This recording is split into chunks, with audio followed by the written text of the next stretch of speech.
Cousin Sarah, if you're in the call, please unmute and say hi. Hi. Hello, everyone. Good. Hey, Sarah, how are you? Yeah, I'm good. I'm good. Thank you. Nice to have you again.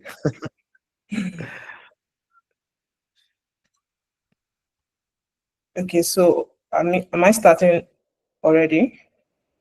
Yes. Okay, let me share my screen then.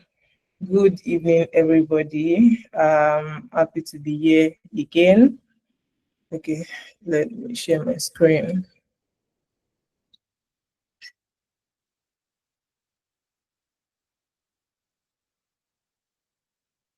And please confirm if you can see my screen. Yes.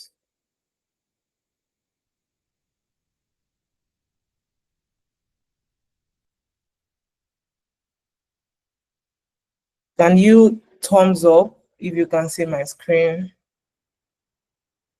So I won't be able to see on this. Okay. Okay, thank you. I don't know, Lua. Oh, okay. Maybe that was a mistake. Okay, thank you. I'm going to be taking introduction to Starknet this week, right? And it's going to be about getting started in the Starknet ecosystem, right? Getting familiar, and then an introduction to Cairo as well, and then setting up your development environment to get you started building for next week and the subsequent weeks, right? Oluwatosin Sarah. I'm a smart contract developer and a technical writer. I've been into the Starknet ecosystem for like 2 years now. Yes, and yeah. So you can give me a follow on X. And to this agenda, we're going to be looking at the blockchain problem. Why is there a need for Starknet? Why Starknet? We're going to be looking at STARKs versus SNARK. We're going to be looking at validity rollup, smart wallet, and Cairo's evolution. So the blockchain problem, I'm going to be giving this example so that I know there are some people that are already familiar with the blockchain right here, but for the sake of people that they are not blockchain savvy, right? So blockchain. So there was an era of Web 1. That was the read only. People couldn't interact, right? And there came the era of Web 2, where people could read and write, right? You can read and you can interact, right? Like liking posts or commenting, things like that. And there was a problem, and there was a problem with Web 1 before Web 2 came. I mean, people could only read, but they cannot express themselves. They cannot comment. They cannot interact with what they've read. So Web 2 solved the problem that was in Web 1 by making the internet read and write, right? And then there came another problem with Web 2, which was the fact that the data that you actually put out there, you actually do not own them. You do not own them. You can be censored at any time. The post that you make on Instagram, on X, wherever. I don't know if anybody that is using iOS, there's this current terms and condition that the Apple they provided, such that it's just crazy, such that one of the things is that if a government official they report you based on something, they can censor you on your device, right? Your iCloud data can be removed at any time. It doesn't concern, like, crazy things like that. Now, this is the problem. And another thing is, for if you're using X, I don't know whether, I think there was a time, I'm not sure whether it was Instagram or it was X, there was a time that, I think it was Instagram, there was a time that people actually got censored, people couldn't access their account. I think it was Instagram, people couldn't access their account, and that's like censorship, because all these are being controlled by a centralized entity, right? Now, this is where Web3 comes in. You read, you write, and you own. You can own your data. No one can censor you, right? That's the whole essence of Web3.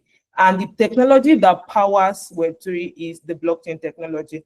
Now, we have the blockchain layer 1. We had Bitcoin, we have Ethereum. For this, in this context, we're going to be referring more to Ethereum, right? You know that Ethereum enables the creation and building of decentralized applications, right? I know Bitcoin is going to that side, but in this context, we're going to be leveraging Ethereum, right? So Ethereum, which is the layer 1 blockchain, right? Okay. So we have the blockchain trilemma, we have decentralization, security, and scalability. Now, decentralization, meaning that there's no central authority that is controlling the network. Everybody have access, right? There's no body that can come today and say, oh, this chain, I'm removing this person, this particular person. It doesn't work like that, right? Now, decentralization control is split into smaller groups instead of a centralized entity. Like the nodes in the network, people that participate in the blockchain network. So for people that stake their tokens, for example, now I'm talking based on people that have like understanding of Starknet already, right? People that stake their tokens, even on Ethereum, you stake your token. This is like, it opens room for decentralization. You have power to say vote against something that is happening, things like that in the network, right? So this is one part of the blockchain trilemma. We have security, and it's very important. That's one of the most important things. I mean, the blockchain has to be secure. So blockchain is inherently secure due to decentralization, unless controlled by 51% of the network.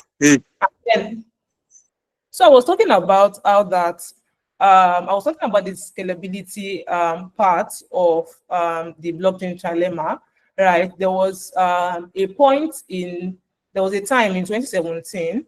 I don't know if you guys know about a game called CryptoKitties. The game became so popular that a lot of people like started playing the game. And one thing about activity on the blockchain is, you know, activity is transactions, is equal to transactions on the blockchain. And the more users we have on the blockchain, that means the more transactions. I mean, the users are not just there, they are not just dummy, they are making transactions, right? And then the more transactions that we have, the more the network could get congested. Now, this was where the problem of scalability like really showed. That was 2017. Yes. The entire Ethereum network became so congested that, you know, imagine you wanting to send let's say $10 of USDT, $10 worth of USDT to a friend, and you're paying a gas fees of say $20 or even more. That doesn't quite make any sense, right? So this was this is the problem of Ethereum. This is the problem with Ethereum: scalability, and that is where Starknet comes in, right? Why Starknet? So Starknet is a permissionless layer 2 scaling solution for Ethereum.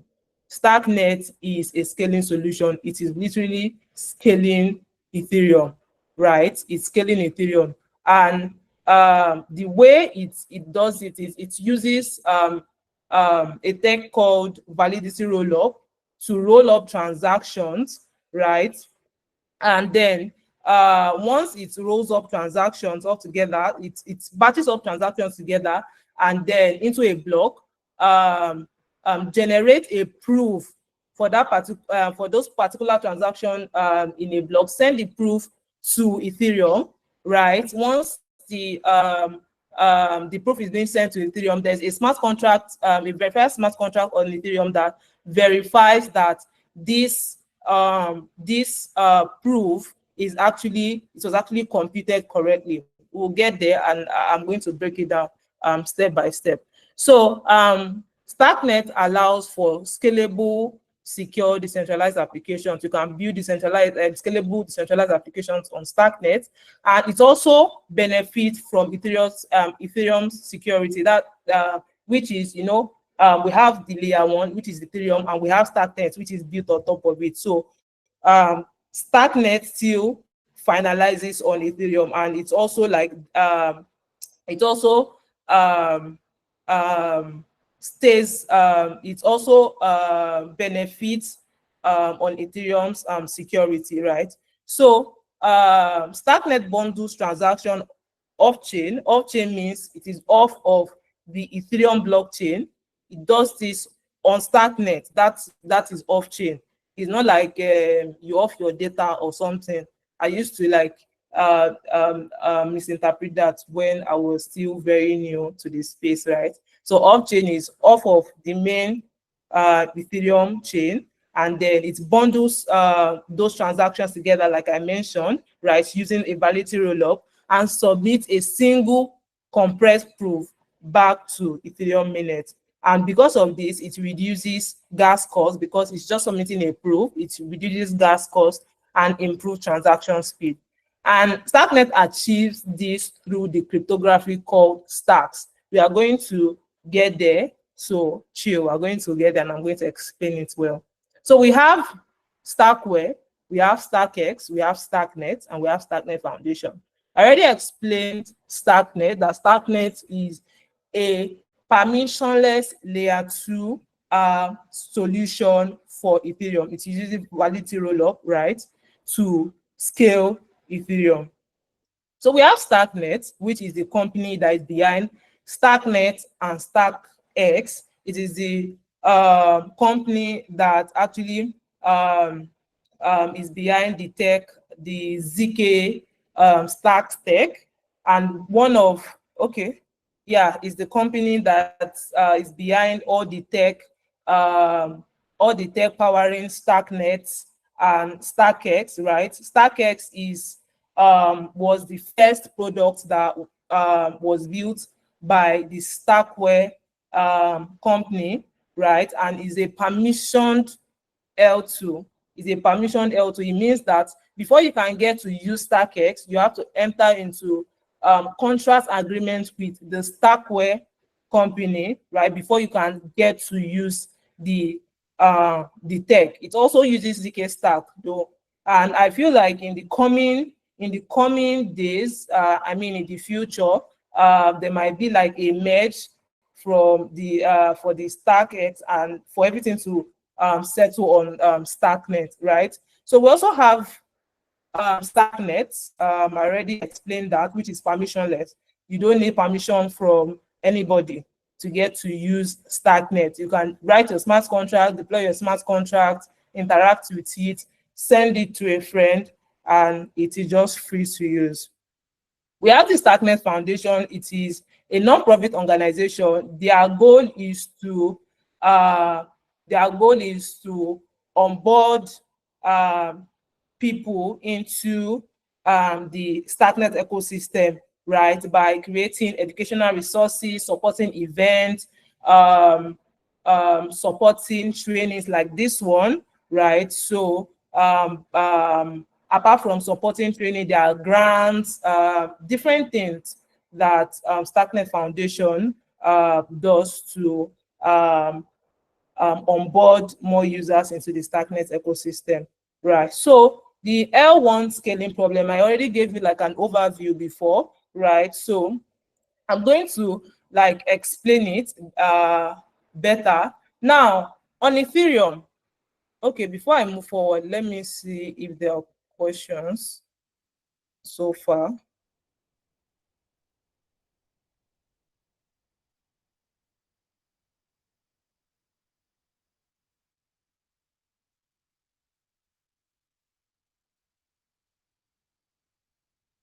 Okay, I think Joseph, please unmute your mic quickly if you have a question.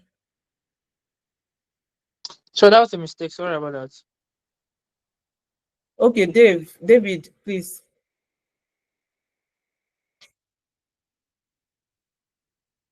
Okay, I think I will take that as a mistake. Okay. All right. I want to get what exactly is the difference between StarkWare and StarkEx, because they both seem to be like applications of sorts. Okay. So I'm going to come again. StarkWare is the company that is behind StarkEx and Starknet.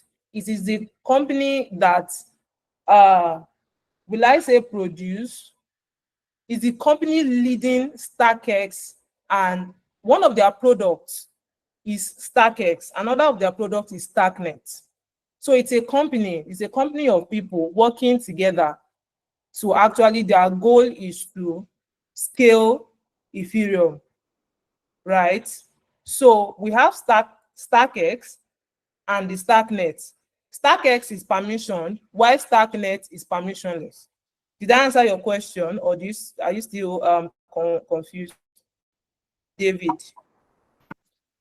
If I understand you well, StarkEx is permissioned. Starknet is not permissioned, but they are both they're both led by StarkWare. Yes. StarkWare is not a tech.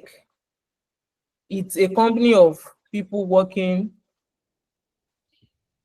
together. And one of their products, two of their products that they worked on is StarkEx and Starknet. They were the ones that also power the ZK stacks, right?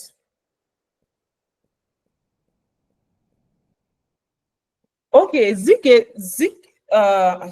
StarkEx is also an L2.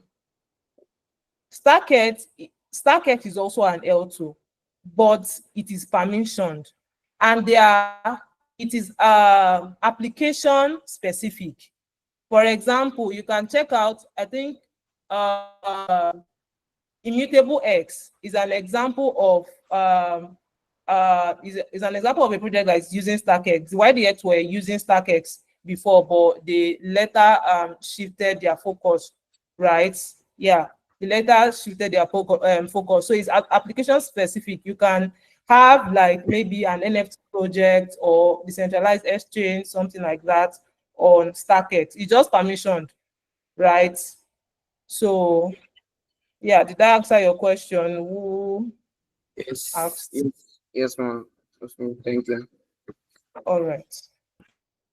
Okay, so we have the L1 scaling problem. I already gave an overview in the beginning to tell you that, oh. One more question.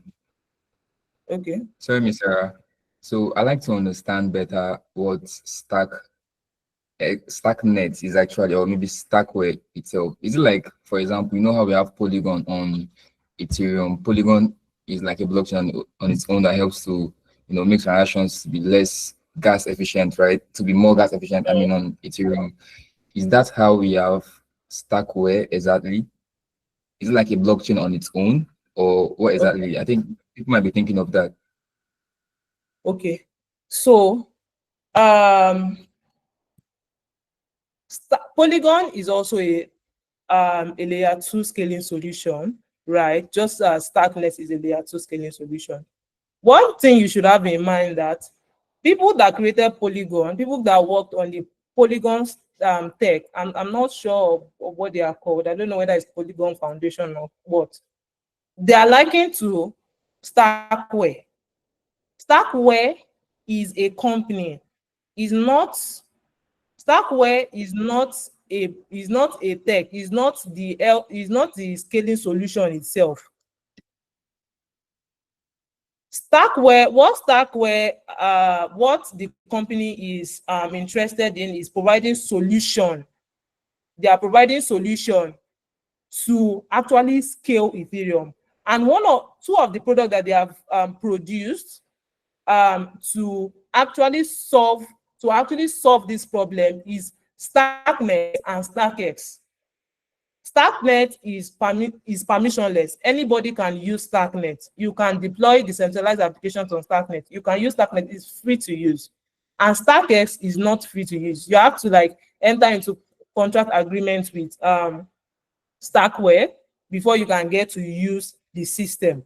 And it was their first, StarkEx was their first product before they now come with the permissionless approach of Starknet.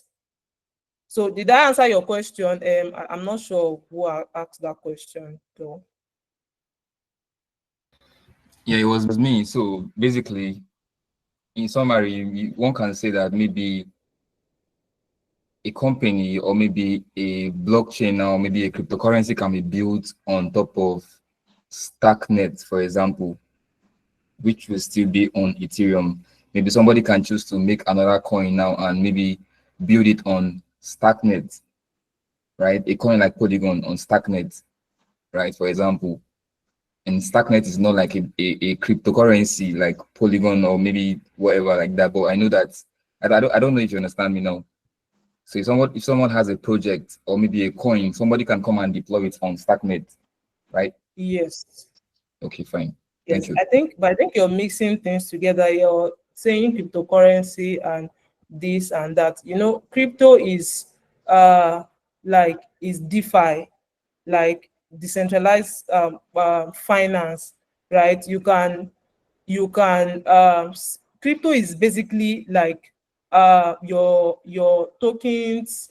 You can have tokens on Starknet, or just like you have on any other chain.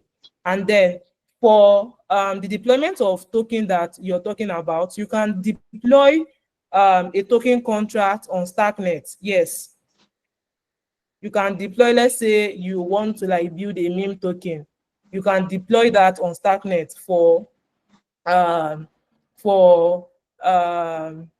people to like trade and all of that. Thank you, Paul. Yes, Paul like broke it where he said StarkWare is like a tech lab. Yeah, that's is like the lab that actually produced Starknet and StarkEx. Just like any other, just like you can make transaction on Ethereum, you can make any transactions like that on Starknet. Yes. All right, great.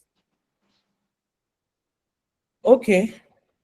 So we have the L1 scaling problem. We have a block producer, usually validators on Ethereum. Who are the validators? Validators on Ethereum are the entity that creates new blocks containing list of transactions to be added to the blockchain, right? You know, the blockchain comprises of different blocks. We have block, let's say my hand is block 1, and inside the block 1, it has different transactions in it. This is block 2. Block 2 also comprises of different transactions, and all of those blocks, they link together. They link together, right? With their hashes, they link together, and it forms like a chain of blocks like that, and that is why it is called a blockchain, right? So we have validators on Ethereum that they create new blocks, right, containing different transactions that are added to the blockchain, right? Validators also verify and they vote the verified transactions, they also vote on the validity of blocks proposed by other validators, right? They also help like achieve consensus on the canonical chain. So let me explain everything that I've been saying in the practice. So we have a block producer. Let's say we have the block producer, and this block, this square block contains different transactions, right? Now, the global state that this block producer, let's assume that the global state that this particular block producer is proposing is 42, right, on Ethereum. Now, when a block producer proposes a new state, other validators need to verify the validity of that particular state. And how do they do it? They have to re-execute the transactions in that particular block. As you can see, all these boxes are different validators across thousands of computers, right? They have to like re-execute those transactions to actually like, okay, come to a consensus that, okay, this global state is actually true. They will not just take your word for it that, okay, you say the new state is 42. They have to like be sure. They have to like verify. And the way they verify is they re-execute the transactions in the old block. And the re-execution of the transaction in the old block is not done by just one validator. It's done by all validators in the network.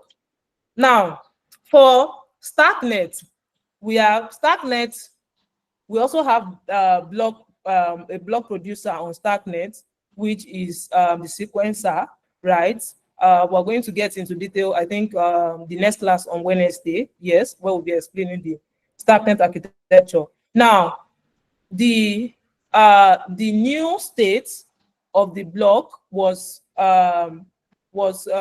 generated, let's say 42. So what Starknet does is it generates a proof for the old transaction in that particular block. As you can see, this line, this part, and that is where the proof, this is the proof. It's going to be a proof, right? Now, validators on, when he now wants to like submit to verify the transaction, the correctness of the transaction on Ethereum, once it's sent, this is what it's going to do. So the validators on Ethereum wouldn't have to execute the old transactions that was computed on Starknet. Rather, what they only need to verify is that particular proof, that single proof that was generated. As you can see, it's just like a fraction of the block.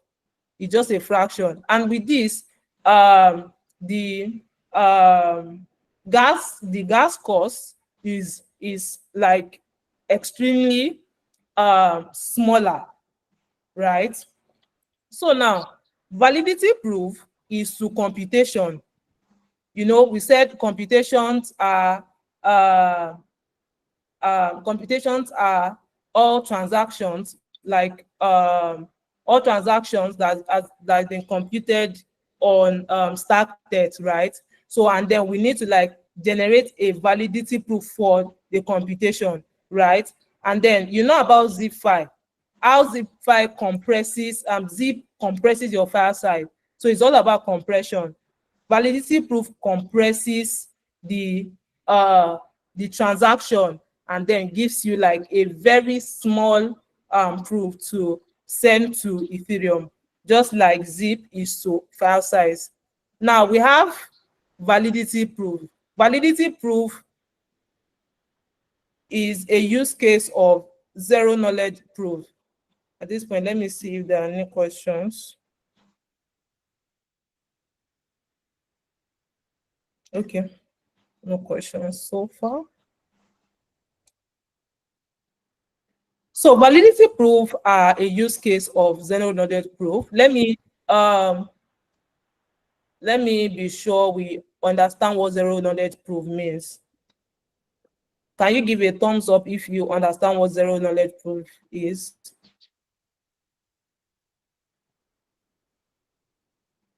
Okay. Okay. All right. Chinasa, I think you have a question. What's your question? Please unmute quickly. We have a long way to go.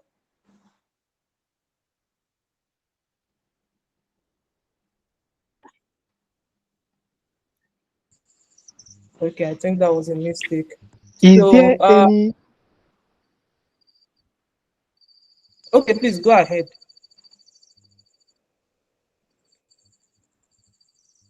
I was not following very well, so I wanted to ask if there is any, something like where this thing was written, so that after I can actually read it up and know if I can follow properly. Okay, first off, I'm supposed to, oh, so sorry. I thought my assistant would have done that for me. Let me first share this. And the class is being recorded, so you can listen to it afterwards. But you can just try as much as possible to follow up and ask your questions in class, so I can address them. Okay, zero knowledge proof. Okay, I see that just like few of us that understand zero knowledge proof. So zero knowledge proof basically is, as the word entails, as you can hear the word zero knowledge, you have a zero knowledge about something, zero knowledge. So zero knowledge proof is a cryptographic method that allows one party, the prover, to prove to another party, the verifier, that they know a specific piece of information without revealing what that particular information is.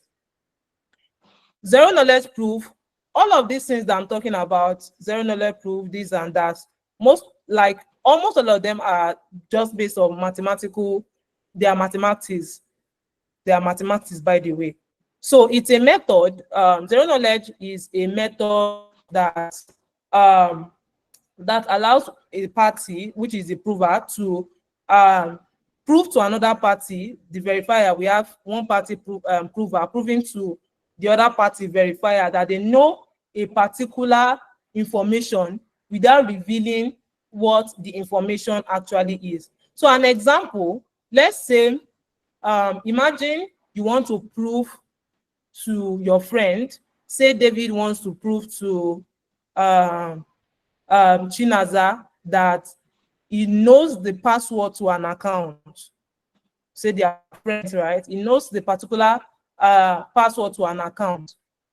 So let me come again. David wants to prove to Chinaza that he knows a particular password to an account without actually telling Chinaza the password, right? So a zero knowledge would allow you to, we allow David, right, to demonstrate his knowledge in a way that convinces Chinaza completely. Yet it gives Chinaza like zero additional knowledge. It doesn't have to like show that, okay, this is the password, or the password is David 001, something like that. Right. So how this actually works in practice for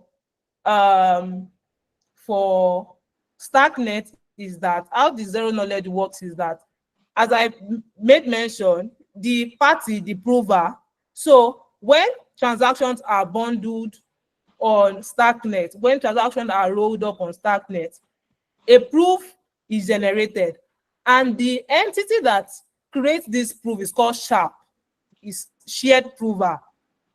Sharp, normal SHARP, shared prover. Shared prover is the one that is the entity that creates this proof, right? And then sends the proof to Ethereum to verify that, okay, all transaction that I have computed is correct. So it gives Ethereum, and Ethereum has to like verify that. So that is the whole essence of zero knowledge in this context, right? Now, yeah, I already explained it. Convinces verifier on layer 1 of new L2 state without sharing transaction details. So the prover, once it generates a proof, it doesn't have to like now carry all the transactions in that particular block and then show the verifier contract on Ethereum that, okay, CO, these are all the transactions. What it just needs is a proof, and then it verifies the validity of those transactions. So this is zero knowledge proof in practice. Now, it's sending a proof to Ethereum to verify doesn't make L2 transaction private. You can go on the Explorer. We have StarScan and Voyager. You can go on to check out transaction details, right? It's always open. You can access any transaction. They are not private. So what it actually does is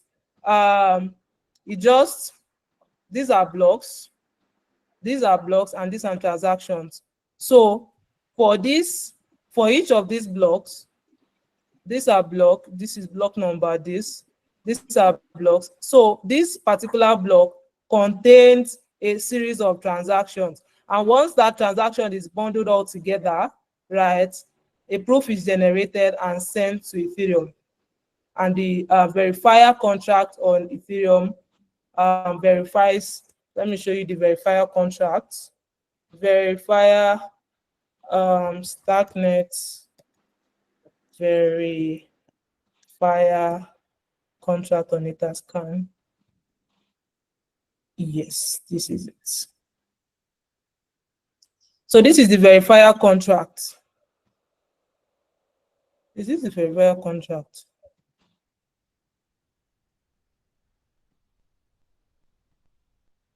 I think I'm gonna go back.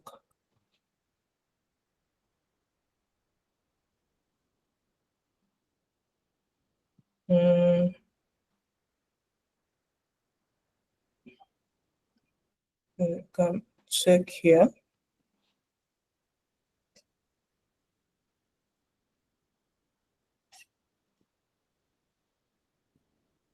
We have the sharp. I just want to like show you guys.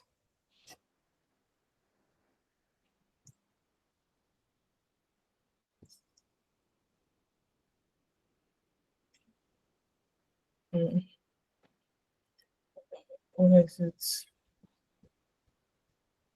Okay, yeah. This is GCP.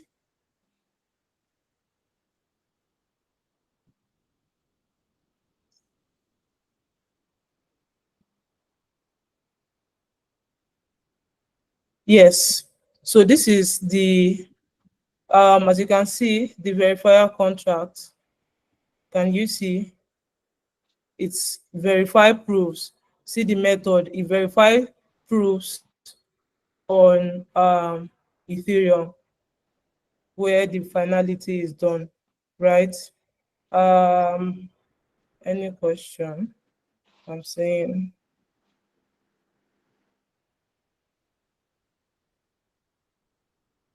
Ben, please go ahead. Chinaza, if you don't have your question, please, you can just drop your hands. Ben, please, yes, go on with your question. Okay. Can you hear me? Yes. Okay. My question is, since you said, Starknet uses zero knowledge proof, and you said it's that the verifier doesn't have to know the stuff before it goes. So my question is, What stuff? Is What stuff? zero knowledge proof for layer 2 blockchain, or is it something that's every other blockchain uses for consensus or for verification? No. So different L2 use their different texts, right? There are a lot of layers that uses rollups. Like there are different rollups. We have validity rollup and we have optimistic rollup. We have Starknet uses validity rollup. Optimism use optimistic rollup, and I think Bitrum too does use optimistic rollup. And all these rollups, they are zero knowledge. They are zero knowledge, but they use different stack. For validity rollup, I'm going to get there so as not to distract the other people. For validity rollup, it's for Starknet, sorry, it uses the STRKs, while for optimistic, for example, it uses SNARKs. So I'm going to explain it in more detail. I'm going to explain it in more detail when I get to that part, right? Can I like so sorry, can I contribute in a layman what I think this is? For example, if Ethereum will have to verify transactions by itself, it's going to take time. But because Starknet is helping to scale the whole thing, it's going to do the verification and then give Ethereum the information it needs to just put on the blockchain. And that's how it's helping to scale Ethereum, right? If I understand, that's where the zero knowledge is itself, right? yes, thank you. That's basically what I've been explaining. Transactions are bundled. A proof of those transactions that are computed on Starknet is being sent to Ethereum. Ethereum doesn't need all the transactions computed on Starknet to actually verify the validity of those transactions. What you just need is that particular proof, right?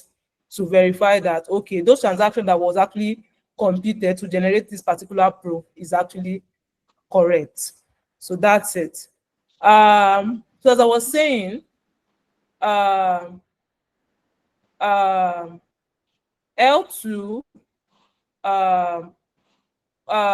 what am I?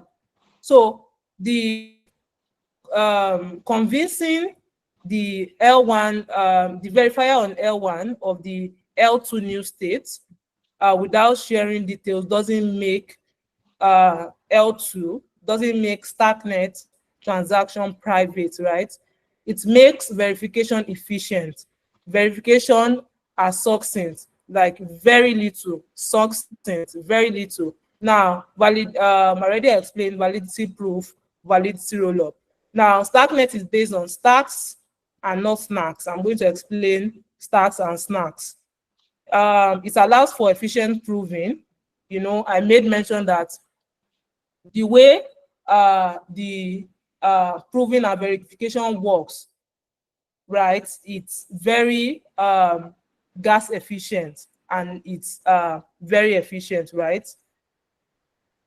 So now, STARKs versus SNARKs. STARK, the full meaning of STARK is scalable, transparent argument of knowledge. You don't have to cram it. Scalable. Just remember, STARK, scalable, transparent argument of knowledge. And SNARK is succinct, non-interactive argument of knowledge. Now, let's compare STARK versus SNARK. You know, I made mention that Starknet uses the uses STARK and not SNARK. Now, this table, I like the key performance trade-offs between STARK and SNARK. STARK and SNARK, to buttress, is they are both zero knowledge proof system, right? They are both zero knowledge proof system. So let me explain what each rows means. So we have verification. Stark verification has the logarithmic verification complexity relative to the computation size. the computation size n, meaning that verification gets slightly more complex as the computation grows, but it's at manageable rate. But for SNARK is constant. It doesn't grow. It has constant time. It has constant time verification regardless of how much the computation grows, right? Or how much is its computation size extend to. So whether you're verifying a simple or extremely complex computation, verification with SNARK complexity remains the same, right? But with STARK, it's not like that. And then the proof size of STARK is approximately 400 KB. That's 400,000 bytes compared to SNARK, which is 288 bytes. Now with this, you can start thinking that, okay, it looks as though SNARK is more preferred to STARK, right? Now, proving time and verification time. STARKs are generally more efficient, right, at generating proofs, especially for very complex. That's why the name scalable. It starts with scalable. They are very proficient with, especially with very large computation, right? And this efficiency becomes more pronounced as computation size increase, right? Scalable. Now for SNARKs takes approximately 10 times longer than STARK to generate proofs compared to generate proofs. Yeah.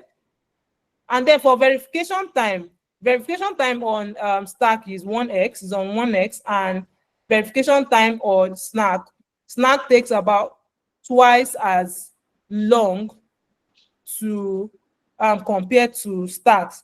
So with this thing, the whole essence of the L2 is to reduce gas costs, right? Gas costs. And now we have trusted setup. There's no trusted setup with STARK. With SNARK, there's a trusted setup. Trusted setup means that trusted setup is a secret that's being shared between the prover and the verifier. But if the secret gets leaked, anyone can create a fake. I mean, if that particular secret gets leaked, anyone can create like a fake proof that is going to pass verification. So that's what trusted setup is. And then Starknet doesn't have, Stark doesn't have any trusted setup, but SNARK does have trusted setup. So there's a chance that, okay, what if this particular secret, that proof that validity proof, that's what is the secret, that validity proof, what if it's exposed? Anybody can create anybody can create a validity proof to actually like pass the verification, and that won't be fair, right? So and then quantum secure. STARK are quantum secure, right? Why SNARKs are not? Quantum secure meaning that when quantum computers comes online, they won't be able to break break the system. They won't be able to create fake validity proof to pass verification, which in the case of SNARK is not the same. So at this point, do we have questions? Do we understand? Or do we want me to come again? Do we understand?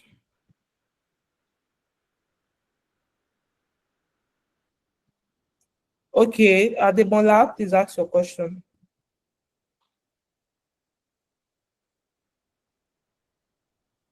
Okay, thank you, Ms. Sarah. So my question is on the verification time for Stark and SNARK. The two times for SNARK, does it mean it's two times faster than the verification time is two times faster than Stark, or it takes two times longer It takes two than times Stark? longer than Stark, yes. And then for Okay, the two times proving longer. time, yes. And also for the proven time is what more? It takes 10 times, SNARK takes 10 times longer than Stark. Okay, okay. Thank you. Yeah, you're welcome.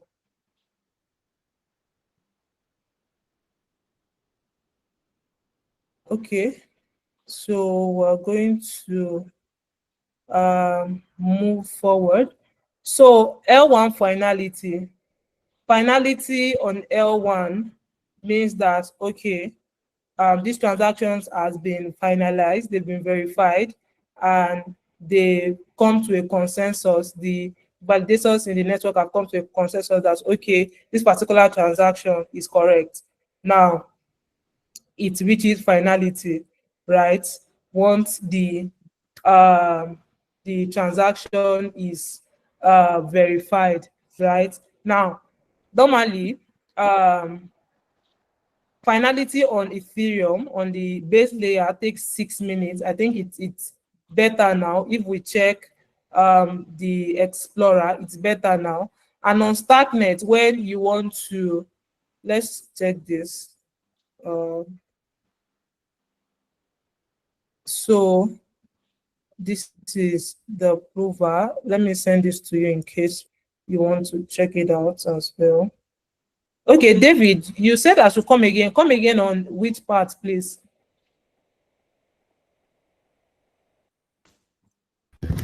Stark and SNARK. Okay, so SNARKs and STARKs, they are an example. They are both zero knowledge proofs, right? But they have like different text to them.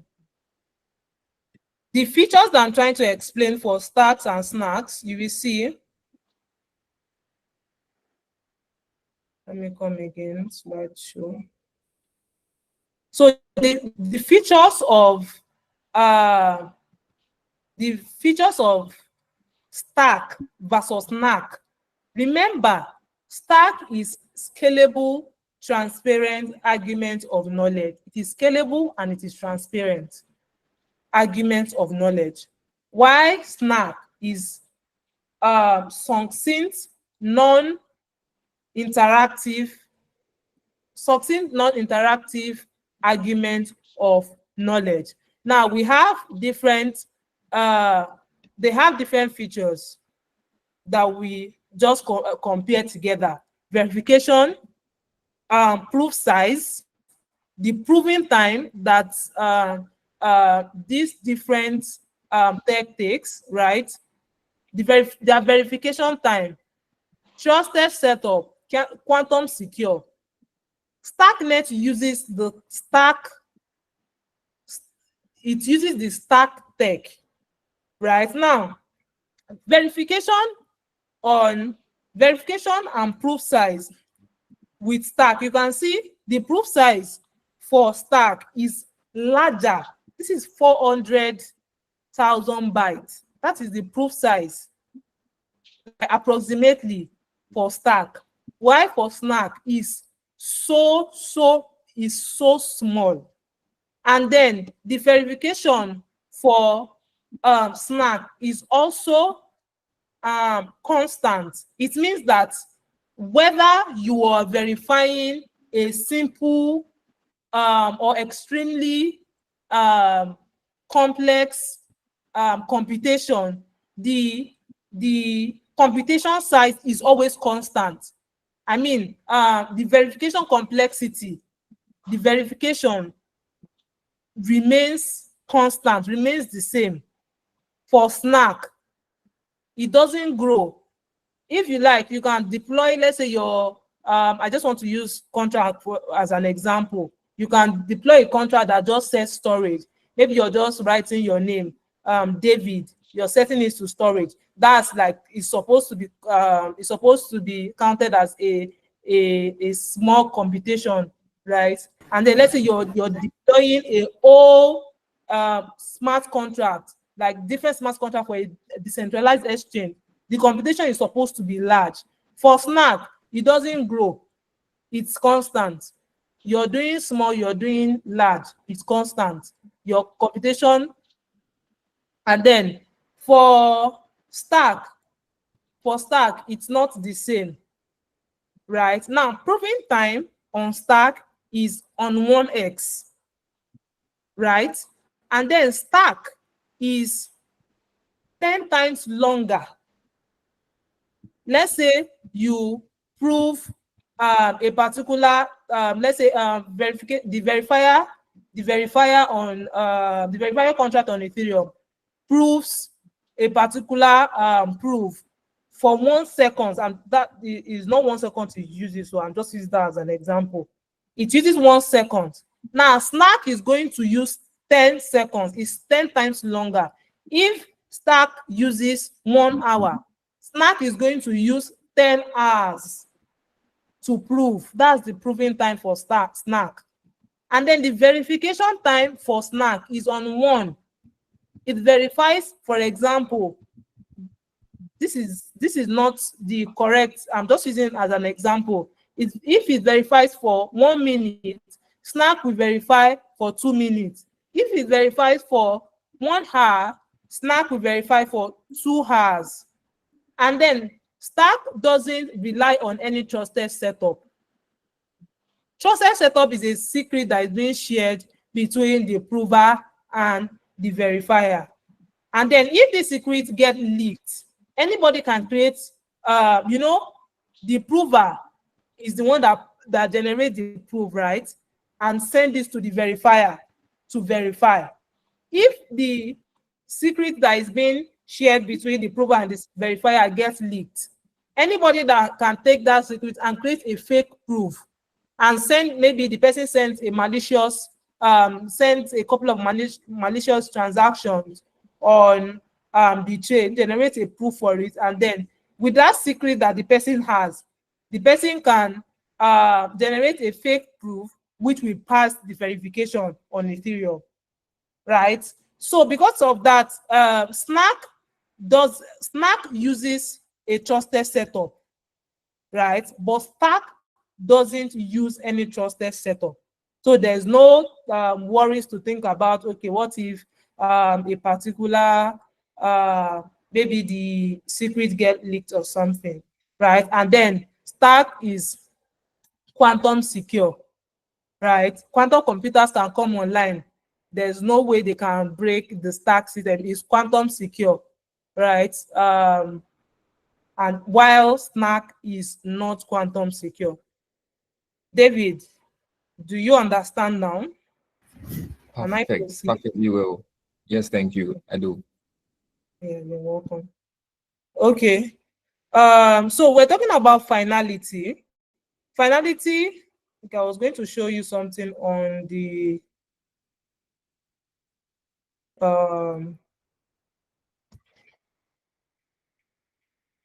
so we have, this is the shared prover, right? And then the shared prover, if you calculate the hours, 26 minus 12 minus 15 is what? That's that. What's Hi, that? sorry to interrupt you. Mark Yes. Ben has their hand up, I think. Okay, please, Ben, ask a question.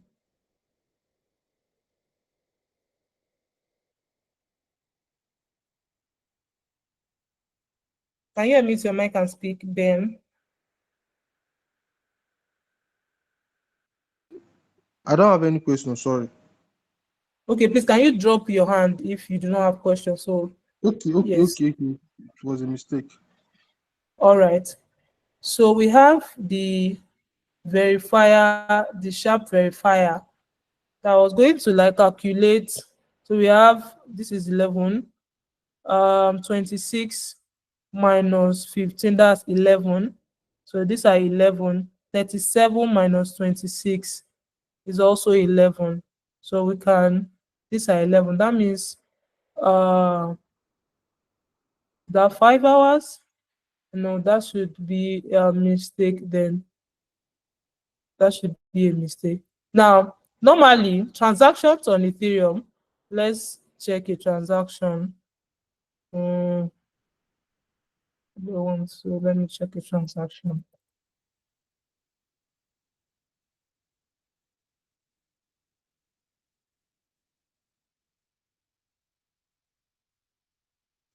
All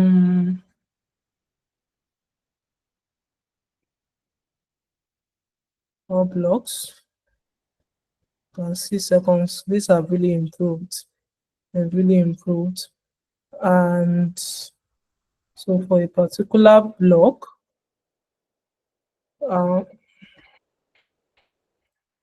this is a particular block. Let's check. Okay, great. Okay, now so we'll say the finality on Starknet to the Ethereum takes about 10 hours. I think it should be updated to 5 hours actually. Yeah. So it should be updated to 5 hours. And for optimistic rollup, if you want to like send assets from an optimistic rollup to the Ethereum, the finality takes 7 days, 1 week. Yeah. So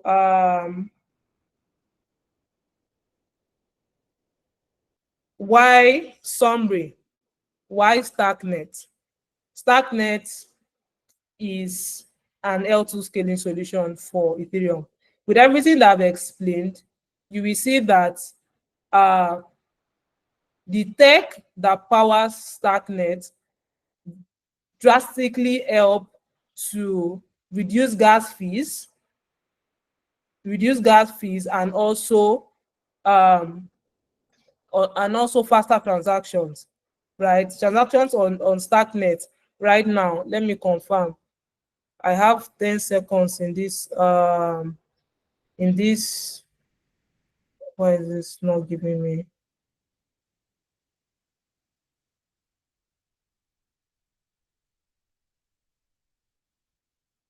I hope you have more time.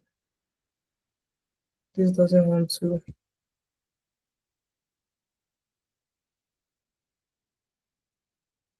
Okay, I'm just going to leave it like that. Why Starknet?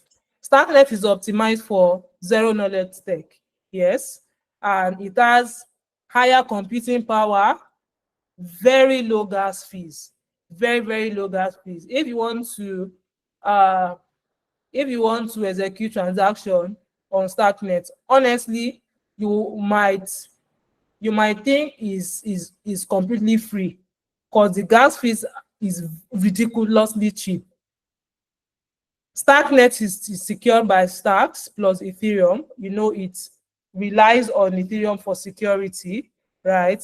It has a powerful programming language. This is Cairo, and it is battle-tested tech stack. It is battle-tested for 3 years. Withdrawing asset to L1 is 5 hours for Starknet. Withdrawing asset to L1, sorry, to the Ethereum. L1 is the Ethereum, the base layer, takes 5 hours. But for optimistic rollup takes 7 days. And Starknet doesn't have trusted setup. At this point, are there questions? Questions before we move to the next session?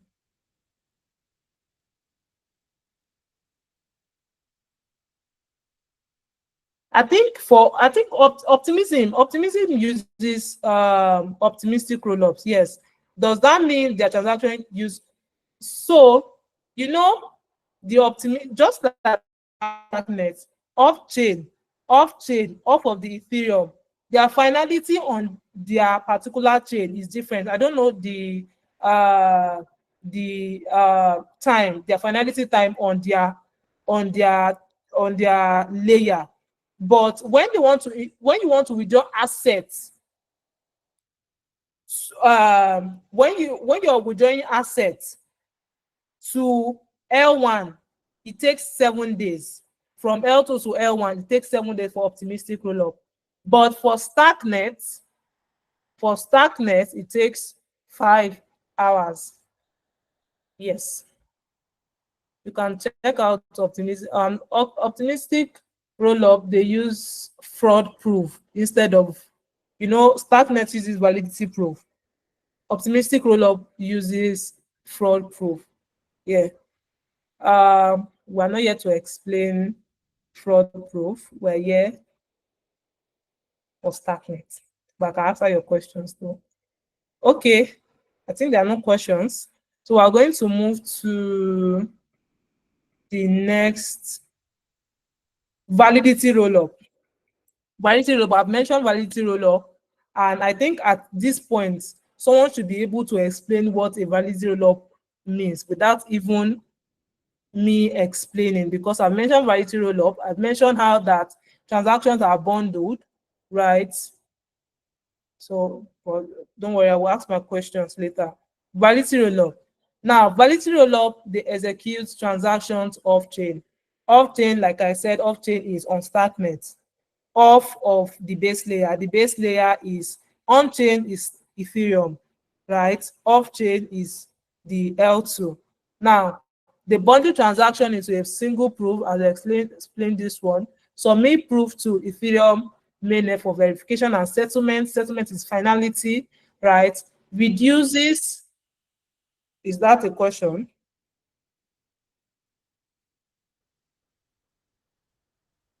No, please carry on. Yes, Arbitrum. I know of Arbitrum and Optimism. They use, I'm not sure what base is actually. Okay, so yeah. Validity rollup reduces the amount of data that needs to be processed on chain. It just gives a proof.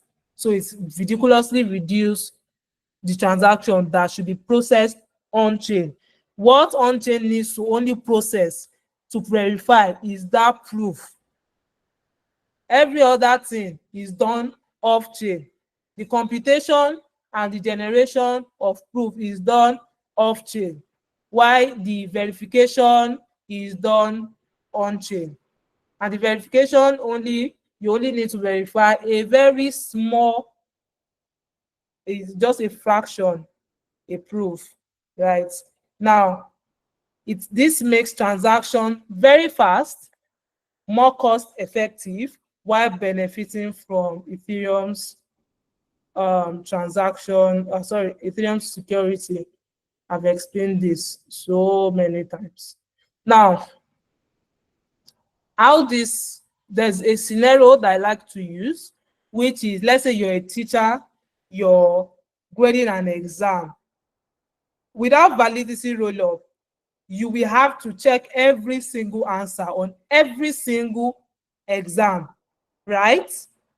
Just like they do if you're written WAEC here, or normal exam, you have to mark every sheet, right, without a validity rollup. But with a validity rollup, you have an assistant that grades all this exam and gives the teacher, who is the teacher, a detailed report of the results and the proof of correct grading. So teacher only needs to verify proof, right? And because of this allows Starknet to process thousands of transactions. It allows it to process thousands of transactions, and it requires Ethereum to only verify a single proof that all these transactions that have been processed are actually computed correctly. And this reduces load on Ethereum. Load on Ethereum is why it is very it is and the network gets congested is because there are too much load, too many transactions. Validators on Ethereum have to they have to re-execute transactions on Ethereum to actually like make sure that, okay, this transaction that's been executed, this state is actually correct, right? Do we have questions at this point before we move to smart wallet? Can you give a thumbs up if you're still with me, if you're understanding? Can you give a thumbs up? Okay, great. Okay, I'm going to ask question. Okay, great. I'm happy that you guys are following. Okay.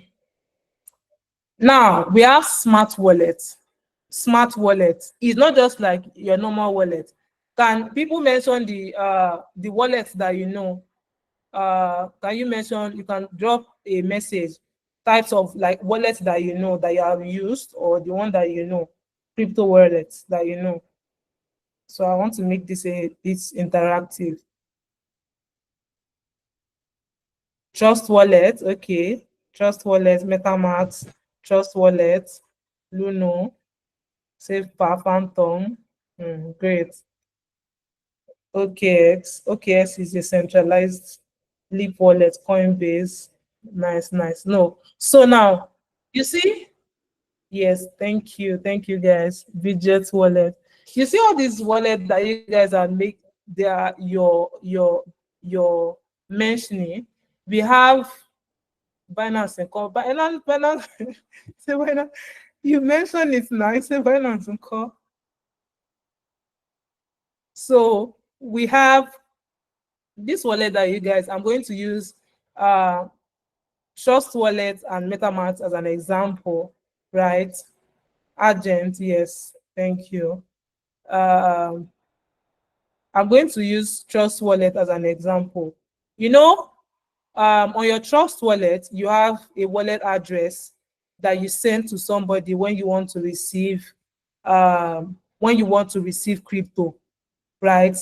Now, when you want to sign a transaction on that, when you want to sign, let's say you want to send out money to a friend, right? You get the address of the friend, you input the amount of tokens that you want to send to that friend. You have to sign it, right? And then you sign it with knowledge like of your private key, right? Now, this is where smart wallet comes in. We have smart wallet. As the name implies, they are smart. You can already think about it as, okay, smart contract. We have smart contracts that are smart, right? We have smart wallets, not just a normal wallet. Now, what's a smart wallet? A smart wallet is a wallet that allows you to sign transactions with your Touch ID or your Face ID. It's smart, right? It's a transaction, it's a wallet that executes multiple transactions in a single transaction, multiple operations in a single transaction, sorry. On Starknet, every wallet is a smart contract. Is a smart wallet, yes, smart contract. Now, let me explain this. We have smart wallets. Sorry.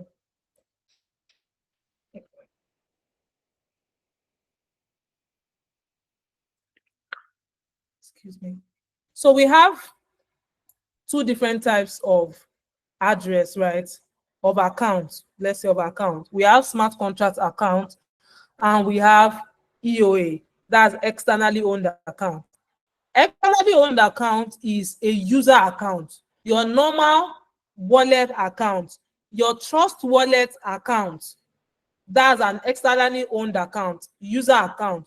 Your MetaMask account is an externally owned account. An externally owned account does not have code. Smart contract accounts are controlled by code. It has code in it. Externally owned accounts are controlled by private key, while smart contract accounts are not specifically controlled by private key, right? Now, Smart,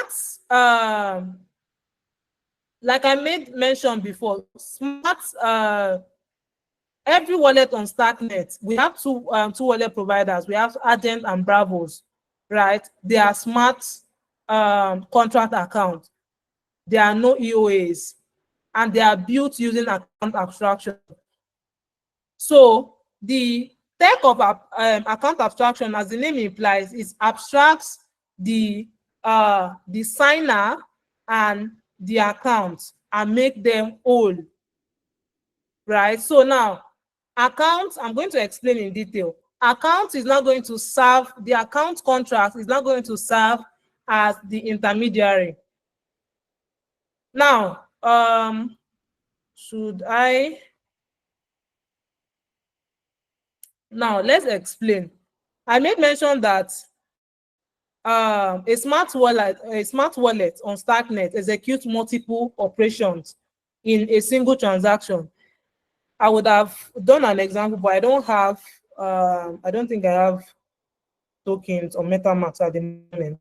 For example, if you want to swap a token on, let's say, Uniswap, for example, if you want to swap a token, you will get an alert to approve tokens, this token, this or token that on decentralized exchange. You will get that. And then those are different operations for, it's supposed to be like there are multiple operations for just a single transaction. The goal of your transaction is to swap your tokens, but you need to perform multiple operations in order to do that. That's for normal decentralized exchange or normal decentralized exchange, right? Wallets that are not smart. They are not smart accounts. Now, those complex interactions, for example, an action requires multiple steps. Like I made mention, if you want to swap your token, you have to approve, you have to confirm this, that, right? And then the transaction, that particular swap transaction requires step 1, step 2, right? And then normally that the multiple steps, step 1, step 2, they are supposed to be included in a block, in the same block, right? With on Ethereum or accounts that do not support account abstraction, wallets that do not support account abstraction, this is very possible that step 1 and step 2 will not be in the same block, or they might not be ordered the same way, right? This is what I mean by ordered the same way.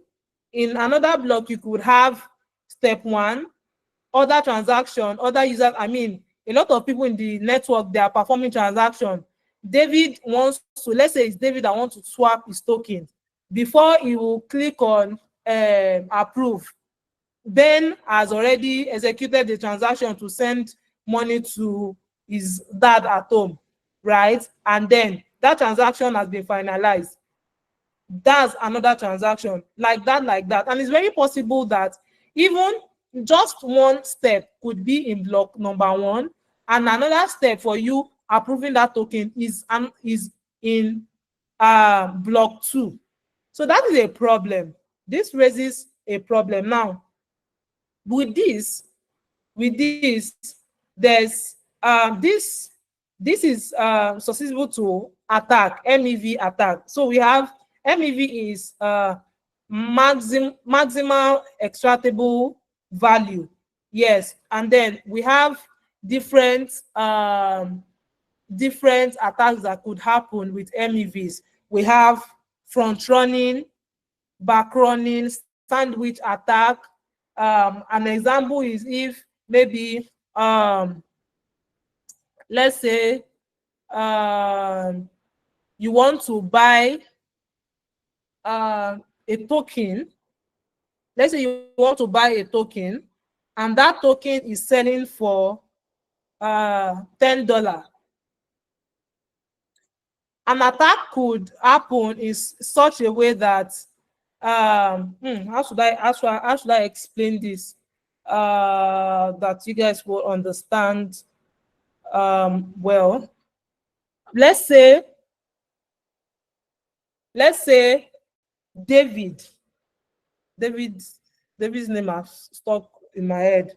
Let's say David wants to buy an NFT, right? He wants to buy an NFT, and the NFT is listed for 1 ETH, 1 Ethereum, right?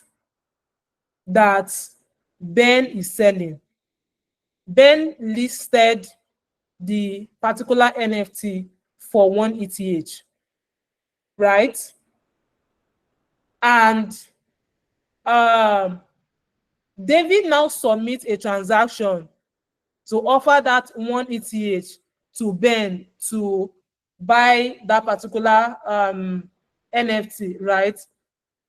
However, there's an attack that could arise in such a way that, let's say, a validator sees this transaction pending. The transaction is pending because David has already sent the transaction, right?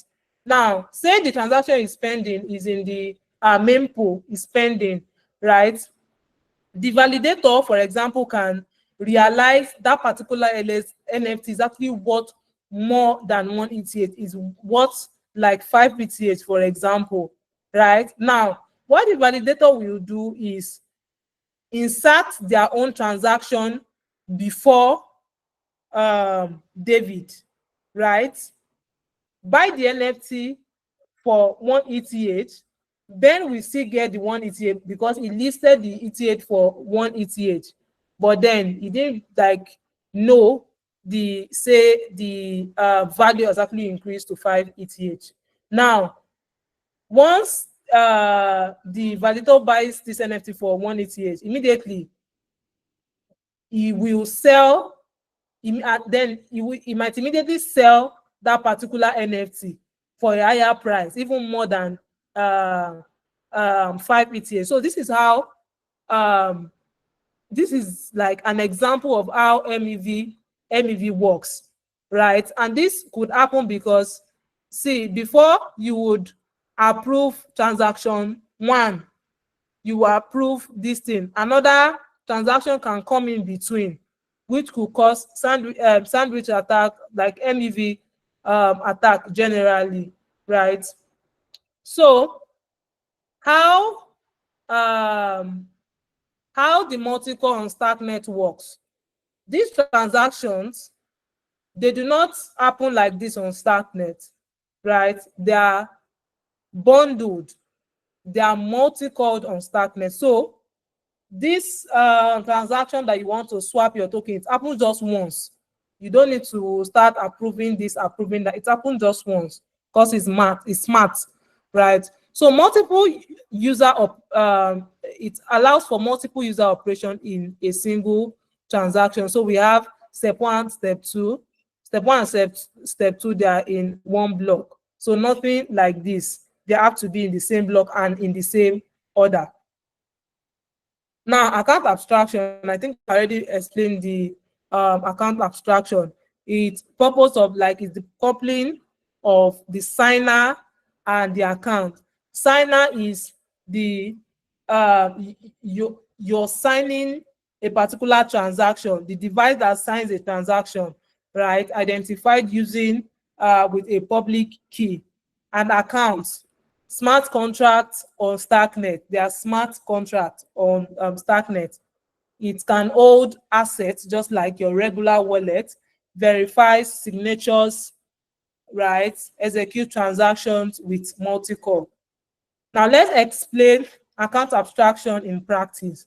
Let's say you have your wallet, which is your device that you use to sign a particular transaction. Let's say you want to interact with a particular smart contract. Say you want to, yes, let's still use swap. You want to swap a token, token A to token B, right? You are basically interacting with another smart contract. Now, you have your account contract. So once you sign your account contract, and then account contract has traits. Traits are like interfaces. This is going to be explained in detail in the coming weeks, right? Account contract must contain these three basic functions: function to execute transaction, function to validate signature, to validate that, oh, this signature is actually coming from this signer. And then we have his valid signature that helps that to also ensure that signature is valid, right? Now, all of this that I mentioned now is specified in the Starknet Improvement Proposal 6. Now, we have the target contract. When you sign a transaction, it is called a invoke transaction. You sign a transaction with your device. This is pointing to your account contract. Now, the account contract first verifies that, okay, this it validates that this signature is actually coming from the signer. Then once it validates that, then execution can happen. You can execute transactions. So the swap transaction can take place. So this is like just an overview. So let me quickly show you an example. Let me copy my Bravos. Let me copy the address. Quickly showed you. We have how many minutes left? Okay. So we have. So I just want to show you the code. That's just my address. I just copy, right? Let me show you the code. And you will see the code. You can scroll down to interface.cairo. Yes. So you can see we have validate, we have execute, and is valid. The account contract must have these three basic functions in them. Any questions at this point? Any questions? So, summary of smart wallets. Smart wallet, it has better UX than regular wallets. It has multi-core, hardware signer, social recovery, session keys, etc. I'm going to show you this. I think that will be in the next class because we do not have a lot of time left. It is enabled, it is powered by account abstraction, decoupling of signer and the account, right? Account is a smart contract with specific interface, right? I already explained that, the specific interface, right? And then it supports signing transactions with it supports signing different transactions. Yeah. And then on Starknet, every wallet is a smart wallet, no EOAs at all. Before we move to, okay, I think that would be, can we create, let me see, are there questions? Any questions? Any questions? Someone is asking me, am I sharing my screen? Can you guys see my screen? I've been sharing my screen. Yes.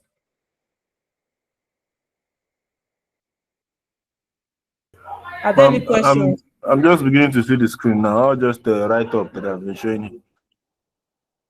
I think that could be your network,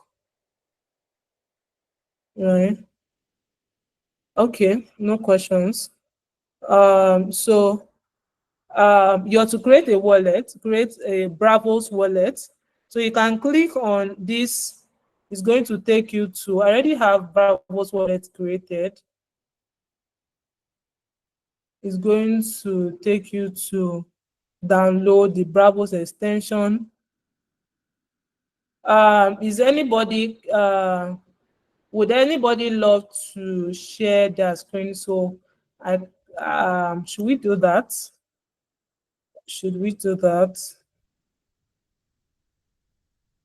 Yes, Agent Wallet is fine. See, I have both. I use both Agent and Bravos. It's fine. They are just wallet providers. You can choose to install Agent, or for this particular, you just go, let me just give you the steps. You go install, you can install this on your mobile phone. Yes, install Bravos, right? It's going to you can either do it on your mobile phone, you can do it both on your mobile phone and your extension, right? So you make sure that you create that account with 2FA. I would love to do this. Okay, I think let me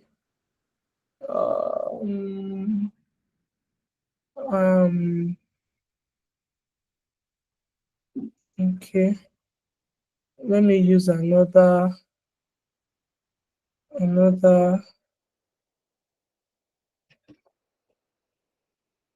browser.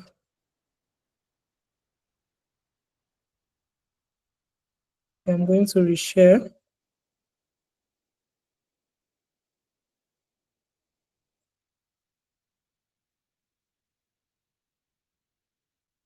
Okay, now click on the install Bravos mobile app. You can do this on your phone. Just click on or send a message rather. Sorry, Ma, can you repeat all that you have asked to do? Yes, I want you to create a wallet, create a Bravos wallet. You can do the mobile app, right? Create it on your phone, and once you wait, yes, please ask your question. And is it compulsory for us to have the Bravo, or we can use alternative like the agents? Because I have agent on my phone. No need. Once you have Agent, it's fine. It's fine. It's because you're going to be needing it to be making interactions. So you could do Agent or do Bravos. The choice is yours. So I think that shouldn't be a problem. But now the thing you want to show us inside Bravos, is it also in the agents too? Yes. Right. Okay. It is. Okay. It is. So we have just 3 more minutes. So I think you guys can do this. Who is installing? Who doesn't have the app and is currently doing that?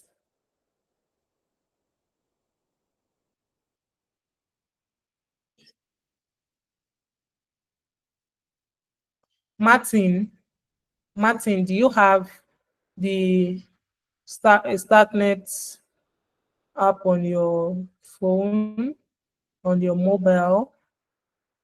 So are we saying everybody has the Starknet wallet? Oh, that's great. David, you can, if you have Agent Wallet, no worries, you can use Agent Wallet. You can use either Agent or Bravos Wallet. The main purpose, the most important thing is for you to have a Starknet wallet. You get.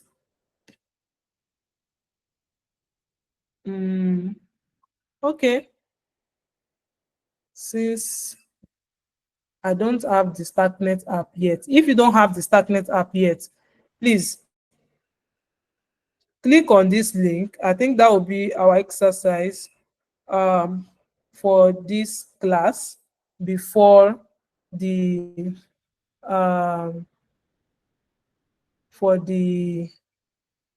next class. But for this class specifically, if you do not have a Starknet wallet, I want you to create the Bravos wallet instead. So you can just follow these steps So you create accounts with two-factor authentication. That two-factor authentication will ask you to either use your fingerprint, right? Yes, and then or face. But I have, yeah, that works fine. That's what I'm saying. If you have Agent app, that's okay. I have both Agent app and Bravos. So you install the browser extension, import your seed phrase. Yes, you can have both. Yes. So we have, let me quickly take Cairo's evolution in 10 minutes. I promise you. So we have Cairo. Cairo 0 was released in 2020, and that was the first provable programming language. Cairo was the first provable programming language, right? So at that time, we had Cairo 0 that can be used to write smart contracts on Starknet. It compiles straight to Cairo assembly, right, which is CASM, and straight generates validity proof only if execution doesn't fail. Now, this is a problem, but the Cairo 0 could still be used outside of the Starknet blockchain. You can write pure Cairo outside of the Starknet blockchain, but Cairo 0 was low level. It was a low level language and actually was very difficult to learn at that time, steep learning curve. It can't generate proof of failed transaction, sequencer not compensated upon failure.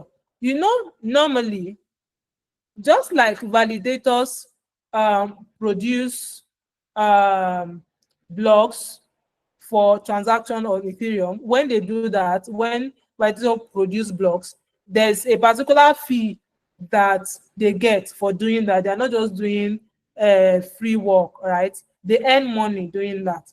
Now, the sequencer also computing transactions, doing this, computing transaction in block, right, also is meant to be paid like a fee, right? Fee for each of these transactions, right? But with Cairo 0, failed transaction doesn't get included in blocks. And because failed transaction doesn't get included in blocks, sequencers don't get compensated, right? So it's possible that there could be a DOS attack. Someone could, because they know that their transaction will fail, they can just come and put out failed transaction in the network. And because of this is not fair for sequencers, right? This is like waste of time, waste of resources, right? So this was the problem with Cairo 0. Now with Cairo 1, Cairo 1 smart contract is compiled down to save CASM, save intermediate representation, that's Sierra, right? And Sierra is compiled down to Cairo assembly, CASM, and it generates validity proof always, even if the transaction, even if execution fails. Now, Cairo 1 is high-level language. It's easier to learn. The syntax is inspired by Rust. It's strongly typed, which means that for every data type that you're working with in Starknet with Cairo, you have to like define the data type, its data type. It compiles to Sierra. So there's a safe intermediate representation before it goes down to Cairo assembly. This is what enables it to be able to like generate proof for all computations, even if it fails. Yeah, introduction of safe intermediate representation. Even if a program fail, a proof is generated. All transactions, allow transactions to be reverted. So in contrast with Cairo 1, Cairo 1 doesn't include failed transaction in block, right? But this with Cairo 1, Cairo 0 doesn't include failed transaction in block, but Cairo 1 does include failed transaction in a block. It just marks the transaction as reverted, right? So sequencers are always compensated. So no more potential DDoS vector. Now, Cairo features. Cairo enables verifiable computation. All this and that we've been talking about, verification, it enables verifiable computation out of the box. Under the hood, every computation that you're writing, every one of them can be verified. It runs on top of the Cairo VM, right? It has similar ownership model to Rust. It is strongly typed, has traits, which are interfaces and macros, like for metaprogramming, can be used outside of Starknet, like I said, and you don't need to understand zero knowledge before you can take advantage of Cairo. You can just like start learning Cairo without the like knowledge of, okay, what is happening under the hood. But if you want to like actually understand what is happening under the hood, you want to learn ZK, that's going to be a long way, but it's a good way too. So summary of Cairo's evolution. Cairo 0 is a low-level language. Cairo 1 is a high-level language inspired by Rust. It is not completely Rust. They are different, but it was like majorly inspired by Rust, right?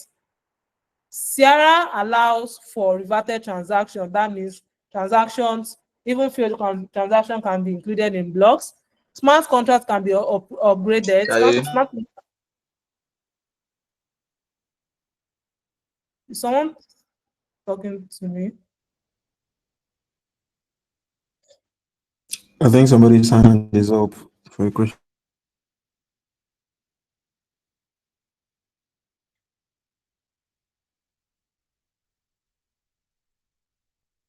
Okay, who? No question. I can't see any question though. So we're done actually. So yes. Any questions so far? Any questions? Any questions? Thank you. Any questions? I'm open to take questions. So if I am to ask, I'm going to have ask 5 questions. What zero knowledge method does Starknet use? Anybody? I think it's the validity approach, right? Validity and all the rollups. Yeah. Yes. Yes, that's correct. And then it's used the tech that it uses is the Stark tech. What other question can I ask? Any question for me? Any question for me? We're actually at the end of the class already. Yes, please. Yes. I hope that Cairo programming language will not be a difficult one. I mean, you could help simplify it if it is. Because, man, in your programming language, you know the truth. It's not difficult. Don't worry. It's not difficult. And it's interesting, actually. It's interesting. It's just your dedication that, like, is going to determine the whole process, right? It's actually, like, sweet to learn. I'm telling you. So what we'll be doing as exercise after the class.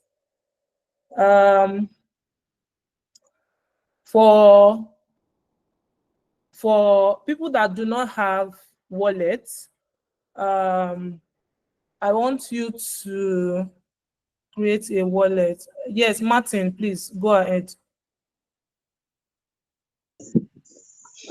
Good evening, everyone, and thank you for the trauma. I just want to ask, this Cairo programming language, like, is it a kind of language that we can use outside blockchain and anything that is related to cryptocurrency or that? Like, is it something like what's it called? JavaScript and all that that we can use for web development and all that, or just for blockchains? Thank you. You know, I made mention that Cairo is used for writing smart contract on Starknet, right? But it can also be used outside of Starknet, right? An example is ZeroSync. I think is ZeroSync is a lightning this thing on Bitcoin. I'm not sure, but you can check it out. You can use Cairo on outside of Starknet. Actually, yes, you can. Any questions? Mark, Ben. Okay. Sorry, this kind of random. You know, we can use Rust to write smart contracts in some Ethereum. I think a bit true. So I don't know if we can use Rust to write um, um, smart contracts on Starknet. Starknet has its own programming language. Rust is not provable. Cairo is a provable language, and the language that you use to write smart contract on Starknet is Cairo. Yes, Cairo. Thank you. You're welcome. Okay, I think we have come to the end of the class. Peter, or who is that? So GIDA team, you can take over.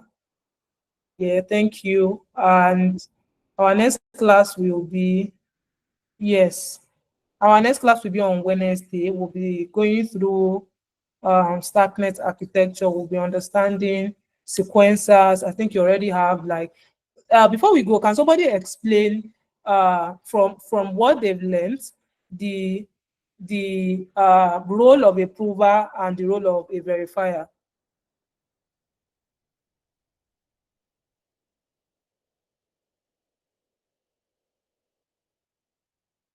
Anybody? Yes, Clara, please. Okay, from what I understand in the class so far, a prover and a verifier does the same thing in signing a transaction and checking the authenticity or how true the transaction works. So I think a prover raises a the, I'm trying to find the correct English. A prover kind of raises the, or is kind of like someone that merges, okay, the transaction, and then the verifier will sign it to say, okay, this is actually correct or this is not correct. If it's not correct, then they will now have to check it. And if and if the verifier was right by saying that this is not correct, so which means that the prover will have to pay some penalty or anything according to how the blockchain network is You are wired. correct in a way, but you're mixing things up. You're mixing things up. David, let's see what you have before I explain. Mark, can I try? Yes, please try.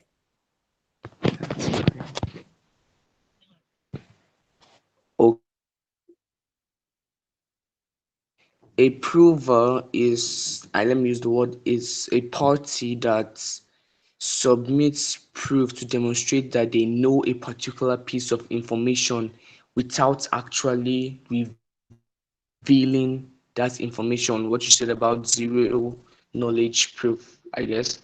And then the verifier is the one that receives that information and checks it, validates it, whether truly they know what they are saying. Put it that way.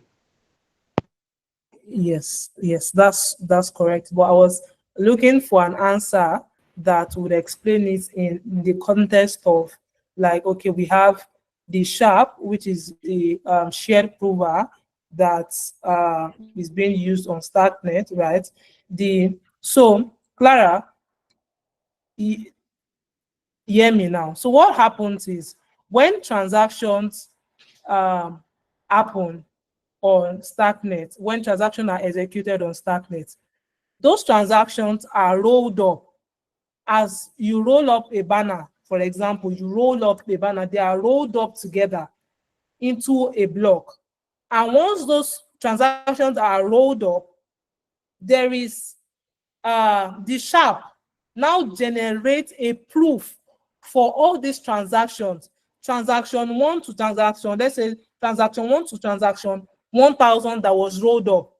The prover now generates a proof for all these transactions on Starknet. Now, once it generates this proof for all the 1000 transactions in this block on Starknet, it now sends that particular proof to the verifier. The verifier is on Ethereum. It's a contract on Ethereum. It sends that proof to the verifier contract on Ethereum to verify that all those transactions that was computed to result to that particular proof was actually computed correctly and they are verified. Do you understand now, Clara? Yes, I do. Oh yeah, based on what I explained now, can you explain in your own term, in your own word? You don't have to use exactly what I explained. I mean, David explained such as that, okay, the prover reviews, the prover proves to the party verifier, which is the verifier contract on Starknet, that he knows like the detail, he knows a particular thing, which that thing is the detail, the transactions on Starknet. He knows it because of the proof that it has, right? Now, try to explain it in your own word. Okay. So the prover, according to what I understand from the explanation now, the prover is like an L2 blockchain layer, and it uses the rolling, is it the zero knowledge? Hello, can you hear me?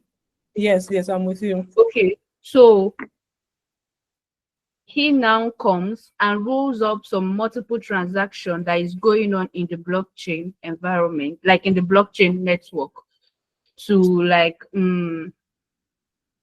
Wait, hold on, sorry. So now it's not going to be correct if you say on blockchain. So we have the block. You need to understand the fundamental. Like I mean, like a Web3, No. We have L2 and we have L1 and we have L2. L1 is the base layer, which is Ethereum, which is the mainnet. It is what we call on-chain. That's L1. And then we have L2, which is a set of framework that is built on top of the layer 1 blockchain. Example is Starknet. Starknet is an L2, right? Now, the way transaction happens on Ethereum, transactions also happen on Starknet. Now, when we say transactions happen on Ethereum is on-chain. On Starknet is off-chain. It's off-chain because it's off of the main layer. Now, when users execute transaction on Starknet, I'm sorry guys, we'll soon round up. When users are signing transactions, executing transactions on Starknet, all these transactions, they are bundled into a block, and there's a proof that is being generated for all those transactions. And once that proof is being generated, a proof is now being sent to the base layer, the layer 1, to verify that, okay, what was computed from the L2 off-chain is actually correct. Do you understand now? Yes, I do. Oh yeah, explain now. Okay, so the prover collects list of all the roll-up transaction, everything that happened in the Starknet, and then send it to the verifier, which is now the main layer one. So the main layer one will now have to go through all those lists of transactions to check if, am I getting it? You're not getting it. You're not getting it. Okay, let's see. David. No, not David. Miriam. Sorry, I'm sorry if I didn't pronounce that name correctly. Sorry, guys. I just want, please go ahead and explain what you understand. Let me be sure that I've not just been. Okay, can I come on? Yeah. Okay, basically, it's actually clear in a way, though maybe most of us are mistaking the terms there.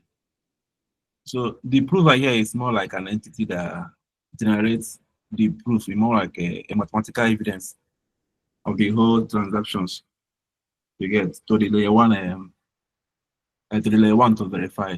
So the layer one in the other hand now is another entity that will now check that proof. That proof now that contains all the transactions that has been built together before it will now be sent to the on-chain itself. I think that's just the summary of the whole stuff. Okay, I think you also mixed it up. So what I'm going to do is, next class we're going to start with the explanation. So I think the assignment I'm going to give, no, let me not give the assignment now. So we start the next class with the explanation of, we are going to be doing the Starknet architecture. We're going to explain the prover, the Starknet prover. I'm going to explain it. I'm actually going to draw it, to do a drawing. So it's like the way the terms are not, you guys are confusing the terms together. So I'm going to like find a way to sketch it so that you guys can understand. Clara, do you want to say something?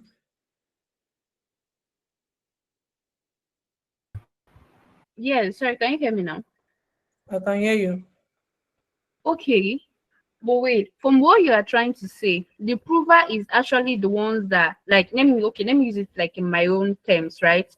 That writes out the transaction like a book. No. And then send this to the verifier to check if it's right. Or, okay, it now rings up the whole transaction that happened. Okay, like it kind of process the whole transaction off chain and then send this to the verifier to check, and then to now. No, you're missing it all. So let me explain. This is see this.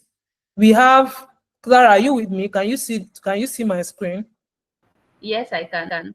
Yes. Now there are different blocks. We have different blocks. Each blocks has different transactions in it.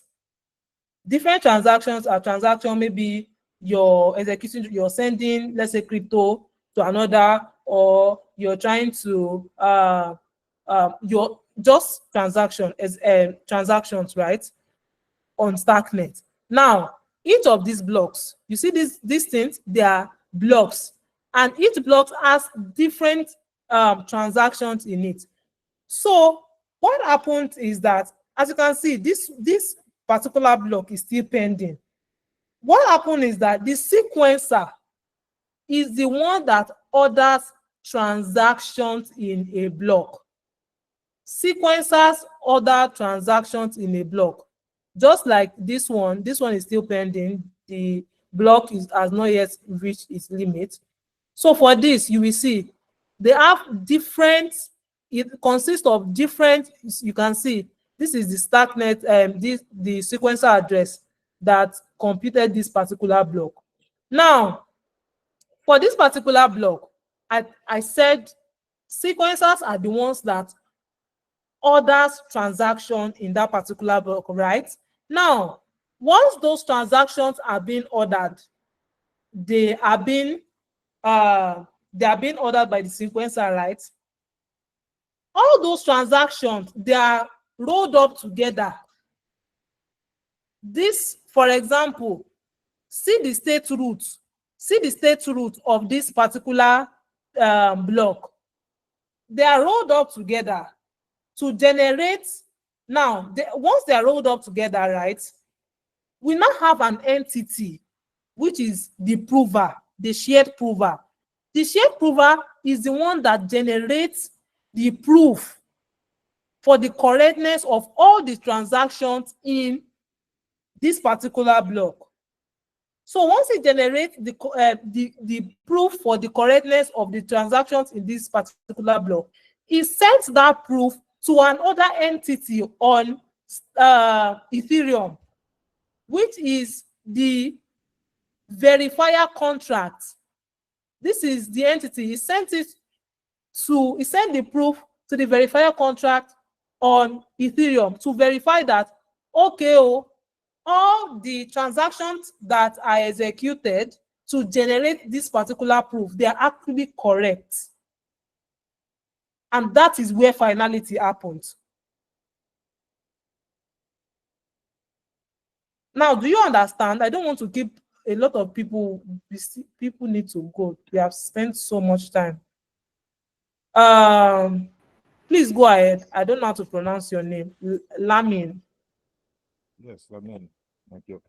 Yes, I'm glad you keep saying roll up, roll up. Okay, and what I want to understand is what is the kind of mechanism behind this roll up?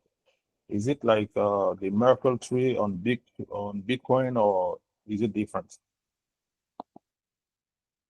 It's different. So roll up,